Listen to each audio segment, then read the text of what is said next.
দর্শক, ঢাকা পুলিশ সপ্তাহ 2026 উপলক্ষে তেজগাঁওয়ে প্রধানমন্ত্রীর কার্যালয়ে ঊর্ধ্বতন পুলিশ কর্মকর্তাদের উদ্দেশ্যে দিক নির্দেশনামূলক বক্তব্য রাখছেন প্রধানমন্ত্রী তারেক রহমান। আমরা সরাসরি চলে যাচ্ছি সেখানে। এই মুহূর্তে সারা দেশের মাঠ পর্যায়ে আইন শৃঙ্খলা নিয়ন্ত্রণের ক্ষেত্রে কিন্তু আপনারা সরাসরি ভূমিকা রাখেন এবং রাখছেন আপনারা।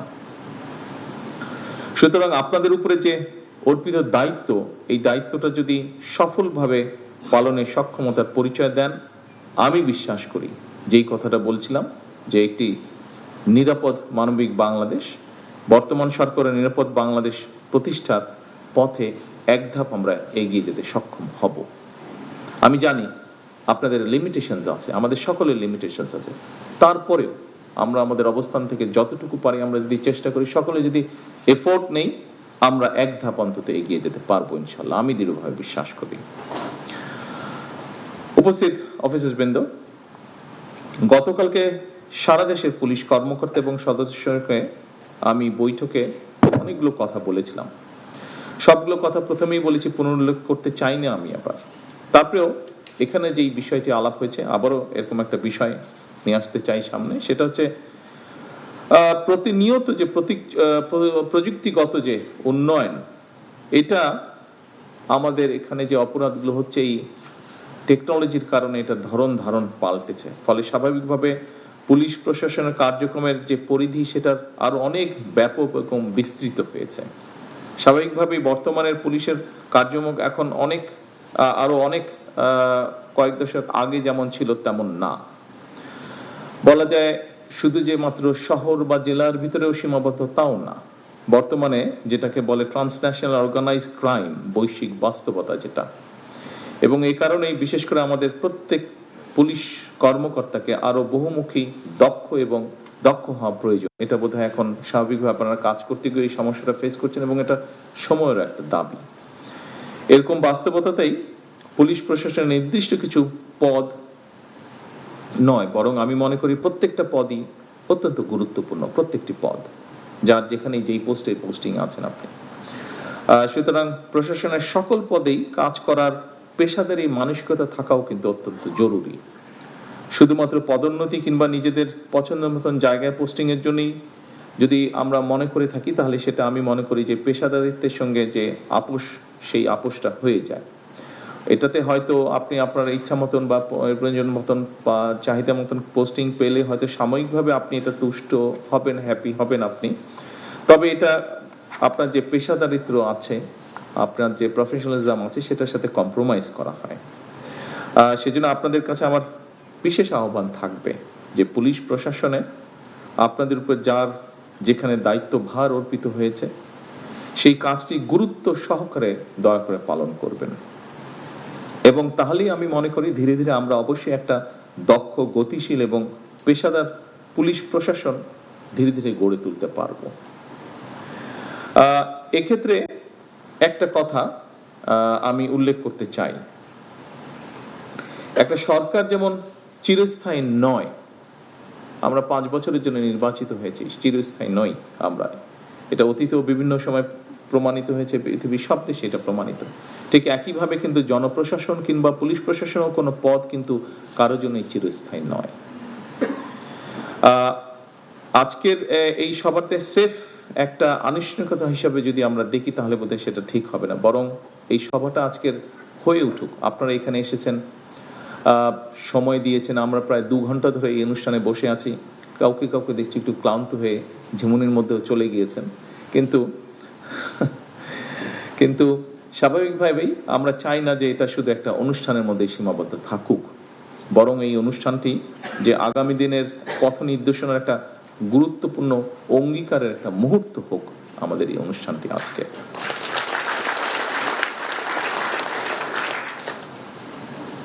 অফিসারবৃন্দ, বিশ্বের যে কোনো দেশেই একটা সরকারের সাফল্যের জন্য দক্ষ, সাহসী, সৎ, নিরপেক্ষ পুলিশ প্রশাসনের বিকল্প কোনো আছে বলে আমি মনে করি না। এর কোনো বিকল্প নেই। বিপদে পড়লে, যেটি মিনিস্টার সাহেব উল্লেখ করেছেন ওনার বক্তব্যে, গতকালকেও আমি আমার বক্তব্যে বলেছিলাম, আবারও আমি তুলে ধরতে চাই কথাটা, যে বিপদে পড়লে একজন সাধারণ মানুষ কেন, যে কোনো মানুষ, একজন লয়ার হোক, ডাক্তার হোক, ব্যবসায়ী হোক, একজন আপনার যে কোনো পেশার মানুষই কিন্তু প্রথমেই কিন্তু আপনাদের কাছে যায়, অর্থাৎ তার যে এলাকায় লোকাল থানা, পুলিশ থানা, সেখানেই যায়। আমি দৃঢ়ভাবে বিশ্বাস করি, আমি নিজের অভিজ্ঞতা দিয়েও দেখেছি, আমি দৃঢ়ভাবে বিশ্বাস করি সেখানে যে রেসপন্সিবল পুলিশ অফিসার থাকে, পুলিশ সদস্যরা থাকেন, তারা যদি আন্তরিকভাবে চান তাহলে আইনি এবং কৌশলী ভূমিকা নিয়ে কিন্তু অনেক ঘটনা শুরুতেই নিষ্পত্তি করা যায়। এবং গত বিশেষ করে 5 তারিখের পরে এরকম অনেকগুলো প্রমাণ কিন্তু আপনারা রেখেছেন। কৌশলীভাবেও কিন্তু আমরা অনেক জিনিস, অনেক সিচুয়েশন ট্যাকল করতে পারি আমরা কৌশলীভাবে। পুলিশের কার্যক্রমের উপরে পুলিশের আস্থা এবং নির্ভরতার সৃষ্টি হলে আমি মনে করি একটা যে নতুন সমস্যা তৈরি হচ্ছে বা হয়েছে, বিশেষ করে 5ই আগস্টের পরে মব ভায়োলেন্স, এই জিনিসটাকে খুব সুন্দরভাবে ট্যাকল করা সম্ভব হয়। যা মাত্র আমি উল্লেখ করছি, আপনারা গত 1.5-2 বছরের মধ্যে, 1.5 বছর, বিশেষ করে 5ই আগস্টের পর থেকে এরকম অনেকগুলো ইনস্টেন্স আছে যেখানে আপনারা ম্যানেজ করেছেন বিষয়গুলো খুব সুন্দরভাবে।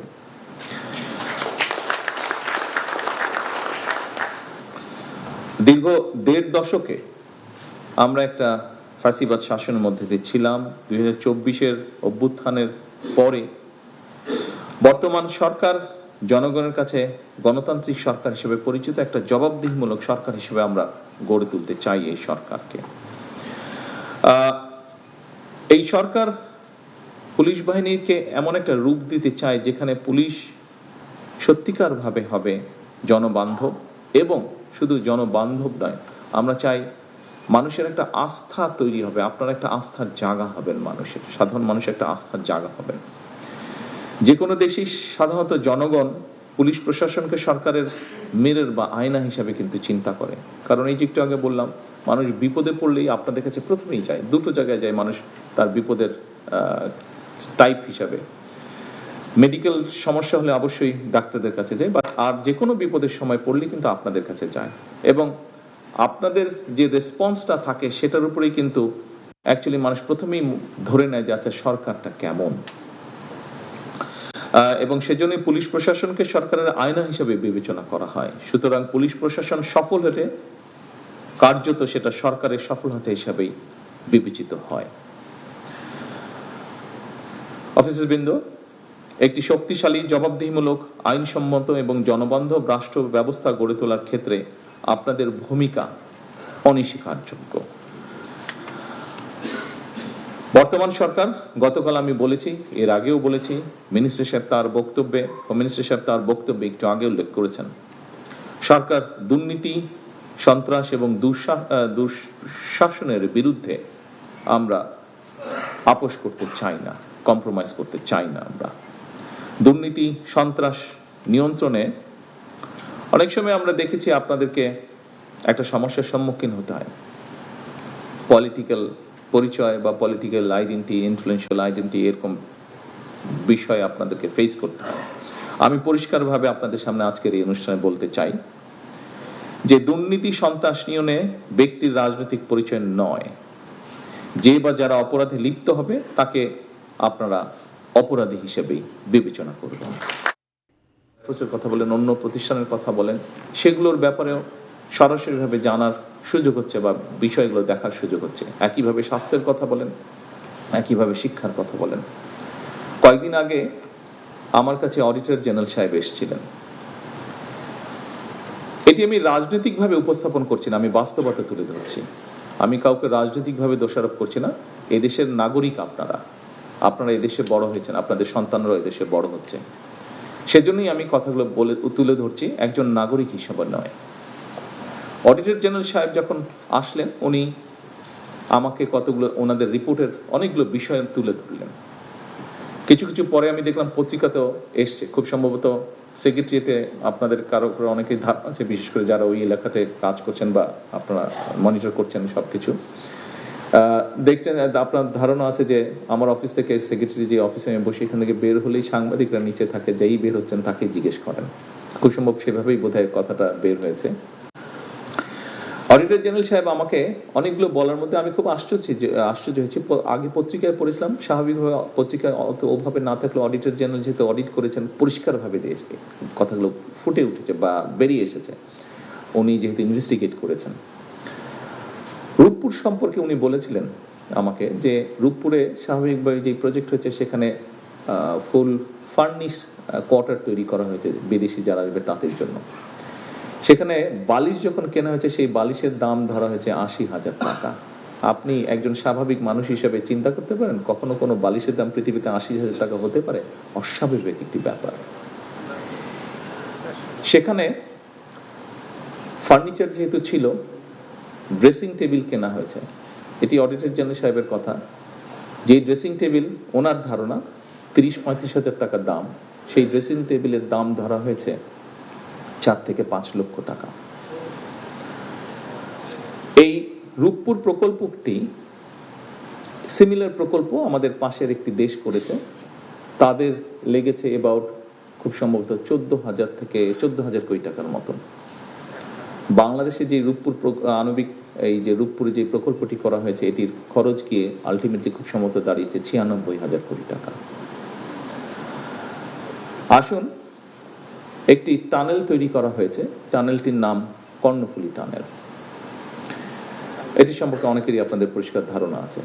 এই কর্ণফুলী টানেলটির খুব সময় আমি দেখিনি। কর্ণফুলী টানেলটি এটা মিনিস্টার সাহেব বলতে পারেন বোধহয় পার হয়ে গিয়ে ওপারে গেলে বোধহয় একটি জায়গায় কতগুলো খুব স্ট্যান্ডার্ড বেশ লাক্সারিয়াস সর্ট অফ অ্যাপার্টমেন্ট বা বিল্ডিং তৈরি করা হয়েছে, যার কোনো প্রয়োজন ছিল না। এখানে কয়েক শত কোটি টাকা খরচ হয়েছে। একই সাথে ওনার ইনভেস্টিগেশনে বেরিয়ে এসেছে যে কর্ণফুলী টানেল বের হওয়া বা ঢোকার আগে দুপাশে গাছ লাগানোর কথা, উনি কোনো গাছ পাননি। এই গাছের জন্য ৫০ কোটি টাকা তুলে নিয়ে চলে গিয়েছে, অথচ উনি কোনো গাছ পাননি। আচ্ছা, এবার বলি একটি ডিস্ট্রিক্টের কথা, পিরোজপুর ডিস্ট্রিক্ট। পিরোজপুর ডিস্ট্রিক্টে ৩টি আসন, ৩টি আসনের ৩ জন সংসদ সদস্য এই সংসদ চলাকালীন সময় আমার কাছে এসেছিলেন কথা বলবেন। আমি খুব সংক্ষেপে শোনার পরে আমার মনে পড়লো যে কয়েক মাস আগে আর ৭-৮ মাস আগে মনে হয় ঘটনাটি পত্রিকায় পড়েছিলাম, কিছুটা ধারণা ছিল আমার। তো আমি বললাম যে সংসদ চলছে, ব্যস্ত আপনারা সবাই, আমরা ব্যস্ত, শেষ হলে আমি আপনাদের সময় দিচ্ছি। শেষ হওয়ার পরে গত এক সপ্তাহ আগে আমি ওনাদেরকে টাইম দিয়েছিলাম, এটিও পত্রিকায় এসেছে, পরের দিন আমি নিজেও দেখলাম পত্রিকায় এসেছে। যাই হোক, পিরোজপুর জেলা অনেকেরই হয়তো সেখানে আপনারা গিয়েছেন আপনাদের দায়িত্ব পালন করার সময় বা দায়িত্ব পালন করেছেন। এলজিআরডি মন্ত্রণালয়ের ব্যাপারে ওনারা এসেছিলেন। স্বাভাবিকভাবে এলজিআরডি যেহেতু ভিতরে রাস্তাঘাটগুলো তৈরি করে মানুষের কষ্ট হচ্ছে, গত প্রায় ১ বছর ধরে কাজ সব বন্ধ আছে, উন্নয়ন করার কাজ, ফলে মানুষের চলাচলে অসুবিধা হচ্ছে। সেজন্যই ওনারা এসেছিলেন যে কি করে কাজ শুরু করা যায়। আমি ওখানে সেক্রেটারি ছিলেন, মিনিস্টার ছিলেন। আমি কথা বলতে গিয়ে জানতে পারলাম যে সেখানে শুধু এলজিআরডি একটা মিনিস্ট্রি থেকে ৩৫০০ কোটি টাকা নাই হয়ে গিয়েছে, শুধু কাগজ দেখিয়ে টাকা নিয়ে চলে গেছে, কোনো কাজ হয়নি। জাস্ট উপরে কোনো রকম একটা লোক দেখাতে হবে একটা কিছু করেছে, ৩৫০০ কোটি টাকা গায়েব হয়ে গেছে, নেই। এবং লিটিগেশন হওয়ার কারণে সব কাজ বন্ধ হয়ে আছে। এইটা নিয়ে সমস্যাটা, কিভাবে এই সমস্যাটাকে জটটাকে ছুটিয়ে মানুষের জন্য কাজ করা যায়, রাস্তাঘাট নির্মাণ করা যায়। একটি ডিপার্টমেন্ট থেকে ৩৫০০ কোটি টাকা, এবং কথা প্রসঙ্গে তখন আমি জানতে পারলাম আরো কয়েকটি ডিপার্টমেন্ট মিলিয়ে একটি জেলাতে ৬,০০০ কোটি টাকা নেই। এই কয়েকটি ঘটনা অডিটর জেনারেল এবং এই যে পিরোজপুরের ঘটনাটি আপনাদের সামনে আমি এই জন্য তুলে ধরলাম। এরকম আরো অনেক ঘটনা আছে, ঘটনাগুলি ঘটেছে, বাট বাস্তবতা হচ্ছে বাস্তবতাই। আমরা ছেলেও বাস্তবতাকে আমরা পাশ কাটাতে পারবো না, নিতেই হবে আমাদেরকে। এই কথাগুলো বলার কারণ হচ্ছে যে আপনারা আপনাদের কতগুলো সমস্যার কথা বলেছেন, আবাসন সমস্যার কথা বলেছেন, ট্রান্সপোর্টেশনের কথা বলেছেন, আপনারা আইটির জন্য যেটা এখানে একটি নতুন ইউনিটের কথা বলেছেন, এগুলোর জন্য অর্থ প্রয়োজন। দেখুন, আমি বা মিনিস্টার সাহেব আমরা যেই দায়িত্বে বসে আছি, আমরা কিন্তু চাই আপনাদের এই সমস্যাগুলো সমাধান করার জন্য, অন্তত অ্যাড্রেস করার জন্য আমরা চাই। স্বাভাবিকভাবে কেন আমরা চাইবো না? আমরা যদি এই সমস্যাগুলো সমাধান করতে পারি, আপনারা আপনাদের যে নিত্যদিনকার সমস্যা, মানুষকে বেটার সার্ভিস দেওয়ার, সেটা আপনারা বেটারভাবে অ্যাড্রেস করতে পারবেন। কিন্তু এই লিমিটেশনের জন্য, আপনারা অনেক লিমিটেশনের জন্য হয়তো আশানুরূপ সার্ভিস দিতে পারছেন না। আমি যে ঘটনাগুলো বলছি তার মাধ্যমে আমি বলতে চাইছি যে আমরা কাজগুলো করতে চাইছি, কিন্তু এই যে 4 গুণ দামে রূপপুর আণবিক নিউক্লিয়ার পাওয়ার রিঅ্যাক্টর তৈরি করা হলো, এটির পয়সার যে ঋণ যে শোধ করতে হবে, এটি তো এখানে উপস্থিত প্রত্যেকটা মানুষের মাথার উপরে এসে ঋণ পড়েছে। যে যমুনা ব্রিজ পাশের দেশে, পার্শ্ববর্তী দেশে Bhupen Hazarika bridge, quite similar bridge, বরং একটু লম্বা বোধহয় ভূপেন হাজারিকা ব্রিজ, সেটিও 14 না 15 হাজার কোটি টাকার মধ্যে করা হয়েছে। বাট পদ্মা ব্রিজের খরচ পড়েছে 54 না 56 হাজার কোটি টাকা। কিন্তু আলটিমেটলি তো এখানে উপস্থিত প্রত্যেকটা মানুষ সহ 20 কোটি মানুষের উপরে এই ঋণের বোঝা এসে পড়ছে। আজকে যদি এই অপ্রয়োজনীয় খরচগুলো না হতো, তাহলে আপনাদের সহ আর্মির বলেন, এয়ারফোর্সের বলেন, নেভির বলেন, সহ শিক্ষা বলেন, স্বাস্থ্য বলেন, প্রত্যেকটি ক্ষেত্রে আমরা আরো বেটার কিছু করতে পারতাম। আমরা অনেক বেটার কিছু করতে পারতাম। বাট আমাদেরকে যেমন করতে হবে, আমরা অ্যাভয়েডও করতে পারবো না, এটাও বাস্তবতা। অফিসার্সবৃন্দ, এখন আপনাদেরকে যেই কথাটি আমি বলতে যাচ্ছি, এই কথাটাই আমি আপনাদেরকে সেই জন্যই বলতে চাচ্ছি বা বলতে যাচ্ছি। আমি প্রথমে কাজটি করেছি বলেই আপনাদেরকে আমি বলতে যাচ্ছি। সেটি হচ্ছে, পত্রিকায় দেখেছেন আপনারা, নিউজটি এসছে, আমরা ক্যাবিনেটে সিদ্ধান্ত নিয়েছি যে ক্যাবিনেট সদস্য যারা আছেন তাদের জ্বালানি তেলের যেই অ্যালটমেন্ট আছে সেটি আমরা 30% কমিয়ে দিয়েছি। সরকারের যতটুকু সাশ্রয় হোক, সাশ্রয় হয়, যেটুকু সাশ্রয় হবে তাতে যে অনেক বড় কিছু হয়ে যাবে তা নয়, কিন্তু এইটুক সাশ্রয়ের মাধ্যমে নবী করিম সাল্লাল্লাহু আলাইহি ওয়াসাল্লাম এর কাছে একজন মানুষ এসেছিল একটা কমপ্লেন নিয়ে যে তার ছেলে অনেক মিষ্টি খায়, সেটি কিভাবে কমানো যায়। নবী করিম সাল্লাল্লাহু আলাইহি ওয়াসাল্লাম তাকে 3 দিন পরে আসতে বলেছিলেন।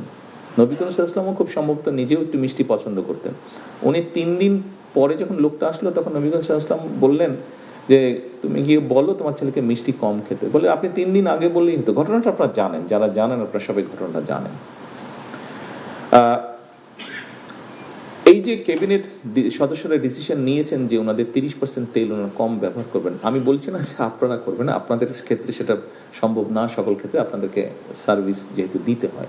আমরা সেক্ষেত্রে এমার্জেন্সি যারা আছে, আপনারা যেমন এমার্জেন্সি মেডিকেল আছে, ফায়ার ব্রিগেড আছে, এরকম ক্ষেত্রে আমরা সেটিকে যেই সাসপেনশন দিচ্ছিল সেটা আমরা উইথড্র করেছি। বাট অন্যান্য আরো অনেক ক্ষেত্রে কিন্তু এই বিষয়টি আপনারা অ্যাপ্লাই করতে পারেন, এই বিষয়টি আপনারা অ্যাপ্লাই করতে পারেন।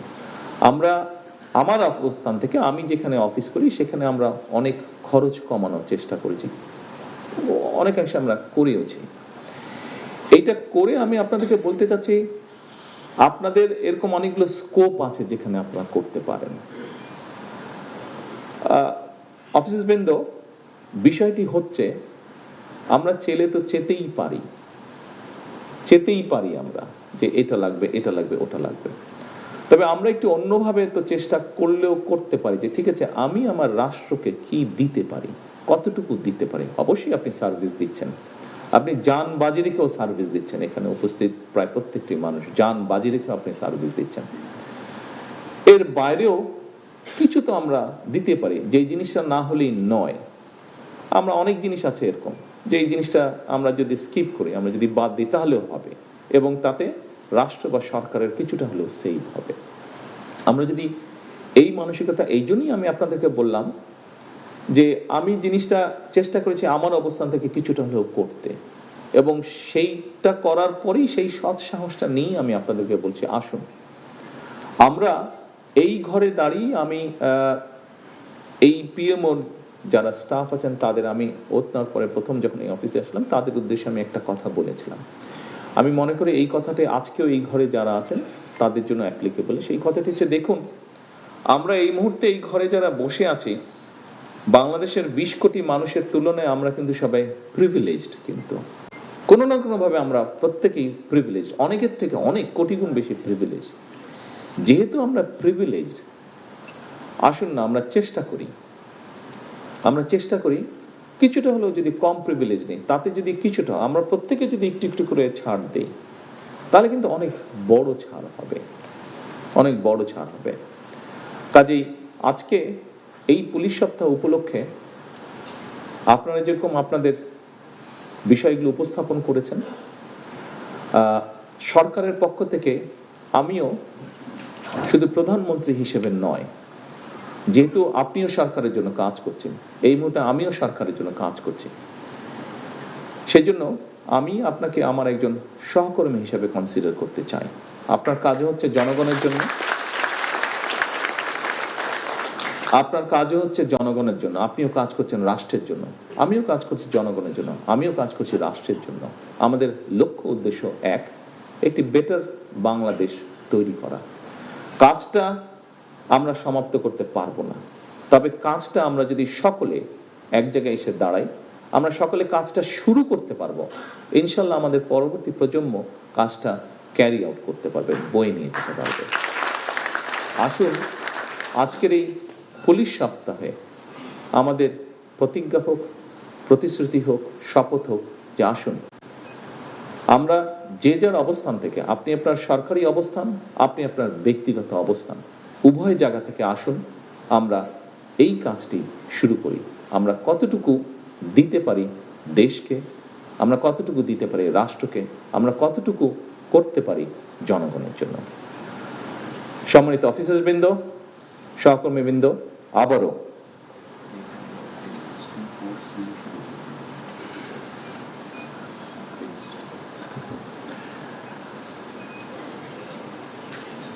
পুলিশের যেই সাইবার ক্রাইম ইউনিটটি আছে, আমাকে মাত্র মিনিস্টার সাহেব বললেন যে এটি আমরা যে এক্সিস্টিং আমাদের যে ইনফ্রাস্ট্রাকচার আছে, সেই ইনফ্রাস্ট্রাকচারের ভেতর দিয়ে আমরা কাজটি শুরু করতে পারবো।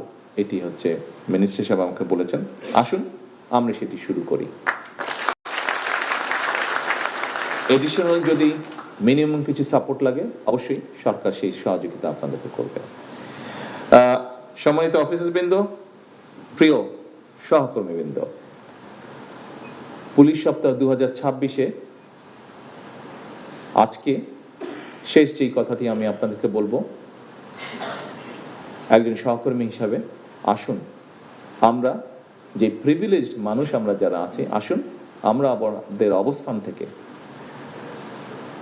দেশ, জাতি এবং এদেশের মানুষ, এই রাষ্ট্র,